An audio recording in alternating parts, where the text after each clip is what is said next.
မင်္ဂလာပါအခုမိတ်ဆက်ပေးမှာကတော့ Bison BS 6500ကြီး 5.5 kW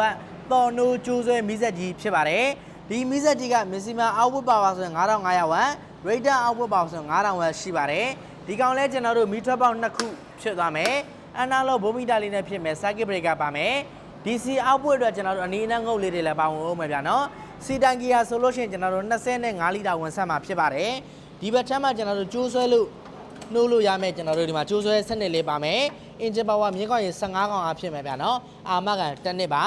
ဆိုတော့ကျွန်တော်တို့ air con သုံးမယ်ပြီးတော့ကျွန်တော်တို့ wiring ဆော့မယ်ဆိုတဲ့မိတ်ဆွေများအတွက်အရန်ကိုအဆင်ပြေပါလိမ့်မယ်ဘိန်းလုံးလေးတွေပါတယ်ပြီးတော့ကျွန်တော်တို့အခုလိုမျိုး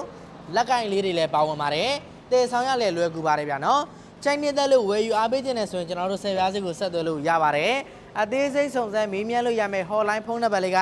3999931010ဖြစ်ပါတယ်ဆိုင်ကြီးတွေဖွင့်လှစ်ထားတဲ့ရန်ကုန်မန္တလေးတောင်ကြီးနဲ့ပြည်ဦးလွင်မြို့တွေမှာလည်းလူချင်းမင်းတို့ကိုယ်တိုင်စိတ်တိုင်းကြလာရောက်ဝယ်ရပေးလို့ရပါတယ်